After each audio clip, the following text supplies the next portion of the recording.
Pagbomba ng Russia sa Ukraine. Patuloy ang pagsalakay ng mga Ruso sa kanang bahagi ng bansa at walang tigil ang pag-atake sa mga syudad katulad ng Kiev.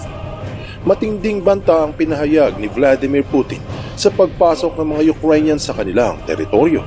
Bantang ikinabahala ng marami, lalo na nang dumating ang mga pangmalakasang ballistic missiles mula sa North Korea. Ito na ba ang katapusan ng mga Ukrainians? Siguradong magugulat ka sa malalaman mo na ang balak ni Putin ay tila bumalik sa kanya dahil natanaw sa kalawakan ang higanting pagsabog, pero hindi sa Ukraine, kung hindi sa Russia. Mayroong mga naniniwala at marami din namang naghihinala. Ang tanong, totoo ba?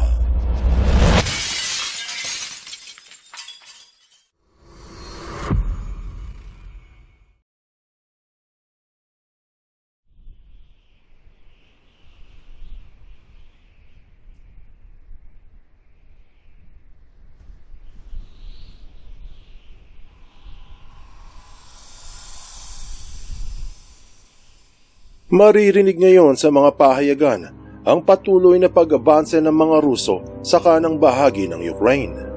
Ilang mga bayan doon ang napasakamay na ni Vladimir Putin. Ang balak nito ay makuha ang buong rehiyon ng Donbas bago magkaroon ng ceasefire. Hindi maliit ang rehiyon. Sa makatuwid, ito ay halos 1/5 ng buong Ukraine o mga 20% ng lupain. Malaki ang mawawala sa mga Ukrainians kung magpapatuloy ang pag-abanse ng mga Ruso sa Donbas. Sa kabilang dako naman, ikalawang buwan na mula nang pinasok ng mga Ukrainians ang teritoryo ng Russia sa Kursk at walang humpayang labanan ang magkabilang panig. Matindi ang bantang ibinahagi ni Putin sa kanyang kalaban. Ang incursion sa loob ng Russia ay pangitain na kayang pasukin ng Ukraine ang bansa, pero not without a challenge, o ang pagpasok ay hindi madali.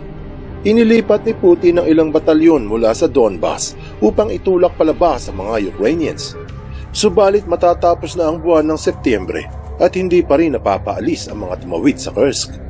Ilang madugong labanan ang naganap, pero hindi gaano makaporma ang mga Ruso dahil sa pinasabog ng kanilang kalaban ang mga tulay papasok sa teritoryo. At hindi ito nagustuhan ni Putin. Kaya marami ang umaasa na upang matauhan ng mga Ukrainians, naghahanda si Putin para sa isang napakalaking pag-atake. Atake na kahit si Satanas ay mangangatog. Gagamitin ng Russia ay mga glide bombs, Iskander missiles, at kamakailan lang, inulat na dumating na ang delivering inaasahan ni Putin galing sa North Korea. Ito ang pinagmamalaki ni Kim Jong-un noon pa, ang North Korean KN-23 short-range ballistic missiles. Ilang beses nang ginamit laban sa Ukraine ang mga pasabog na ito. Buwan ng Mayo, sinabi sa ABC News na nakaabanse ang Russia sa Kharkiv dahil sa paggamit ng glide bombs. At wala ron nagawa ang mga Ukrainians. Tapos buwan ng Hulyo, sinabi sa The Economic Times na madalas gamitin ni Putin ang Iskander missiles laban sa Ukraine. At sa huling pagkakataon ay, siguradong tuturuan ni Putin ang leksyon ang mga Ukrainians. Habang naghahanda sa isang napakalaking pag-atake, ilang imbakan ang ginagamit na taguan ng mga pasabog. Maraming mga weapons depot ng Russia ay sa ilalim ng lupa. Yung iba ay mga nuclear bunkers upang masiguro na hindi ito makikita ng mga satellites at hindi maaatake. Dalawa sa mga malaking storage ng sandata ay nasa rehiyon ng Tver Oblast, malapit sa Belarus at Latvia, at yung isa sa Tikhorsk, sa teritoryo ng Krasnodar, malapit naman sa Crimea. Mga military bunker complex na pinaniniwalaang indestructible o hindi kayang wasakin kahit pagsabog ng bomba nuklear. Ito ay dahil sa kakaibang disenyo at halos bakalang at makapal na konkreto ang ginamit. Pero, hindi nga ba mawawasak?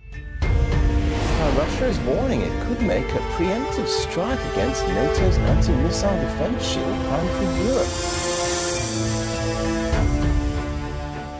Ang pinakamalaking imbakan ng pasabog ay nasa Toropets sa nayo ng Oktyaborskoye.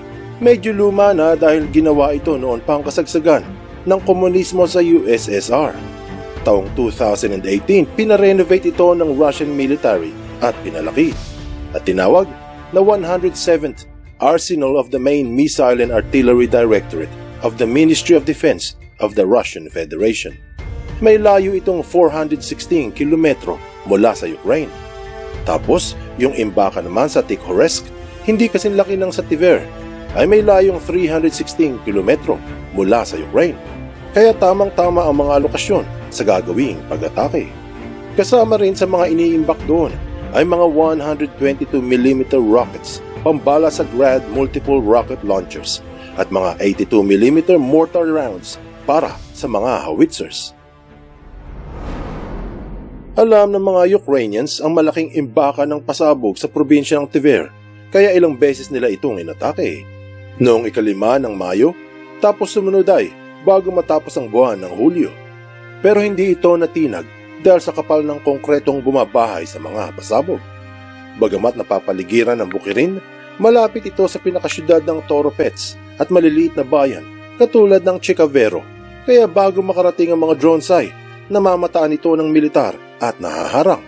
Bukod dyan, ang ruta mula Ukraine papuntang Tver ay halos sa gilid ng bansang Belarus kung saan may mga base militar. Kaya hindi nagtagumpay ang pag-atake ng ilang drones. Kaya naisip ng Ukraine, bakit hindi 100 ang paliparin?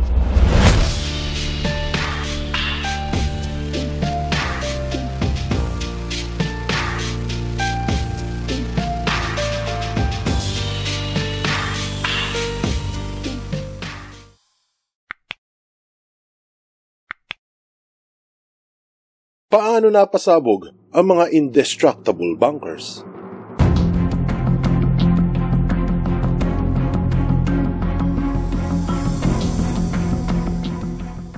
Ang imbakan sa Tikhoretsk Munitions Storage Facility ay hindi kasing laki ng nasa Tver, pero ito ay ni-renovate din at pinalaki.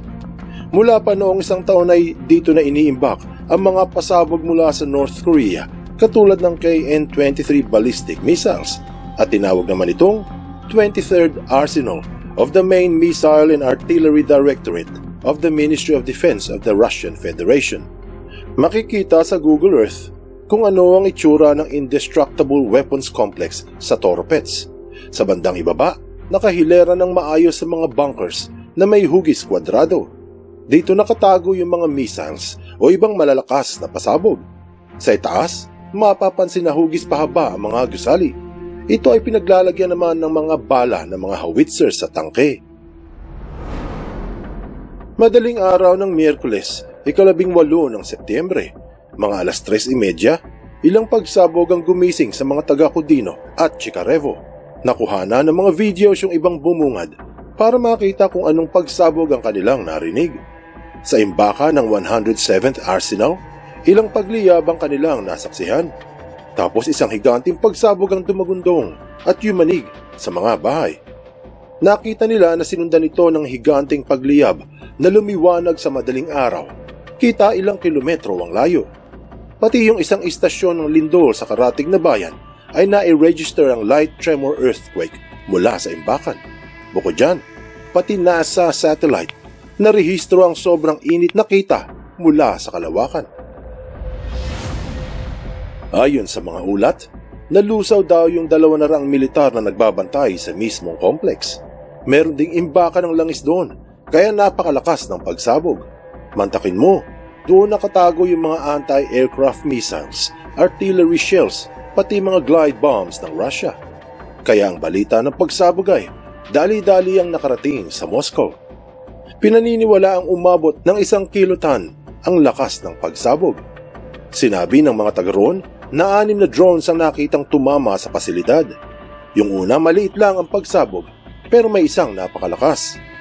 Marahil sa mga 100, 6 lamang ang nakalusot. Sa drone attack na ito, ang missile bunkers ni Putin na sinabing indestructible ay nalutong parang chicharon. Makalipas lamang ang ilang araw, heto na naman ang mga drones mula sa Ukraine. Pero pababa ang direksyon. Habang abala ang mga balita sa Russia hinggil sa malaking pagsabog ng 107th Arsenal, hindi nila alam na ang imbakan sa Tikhoretsk ang kasunod. At ganun nga ang naganap.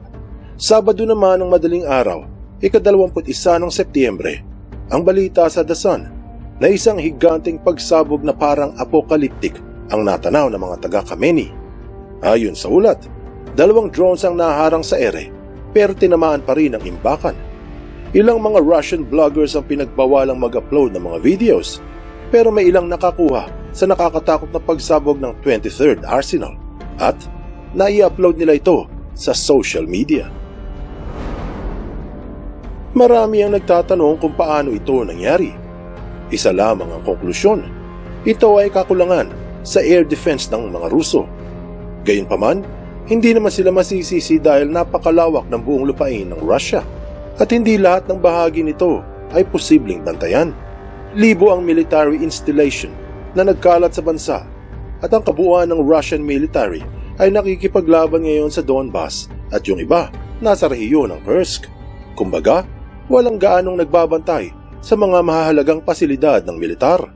Totoo na meron silang air defense pero sa pagkakataong ito, nakalusot ang mga drones ng Ukraine at nasalanta ang 2 sa pinakamalaking imbakan ng missiles sa Russian Federation. Anong aral ang mapupulot dito? Habang patuloy na umaabanse ang militar ni Putin sa Donbas at nagbabalak itong bigyan ng leksyon ng mga Ukrainians dahil sa pagtawid sa kanyang teritoryo, nakapasok ang ilang drone sa siyudad ng Toropets at distrito ng Tikhoretsk. Mga sinasabing indestructible bunkers ang nandoon kung saan iniimbakan ng libo-libong mga missiles. Sa Tver Oblast, sobrang lakas ng sabog nakita pati sa kalawakan. Sa Tikhoretsk, apokaliptik ang pagliyab. Totoo na ang best defense is offense. Pero sabi nila, invincibility lies on the defense.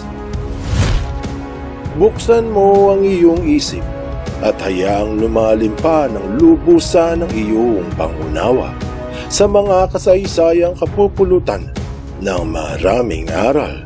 Tandaan, katotohanan ng susi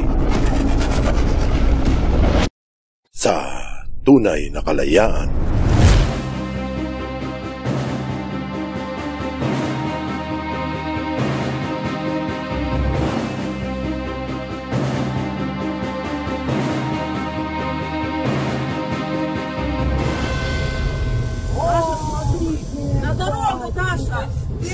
Да я вижу дорогу! Посмотри на дорогу!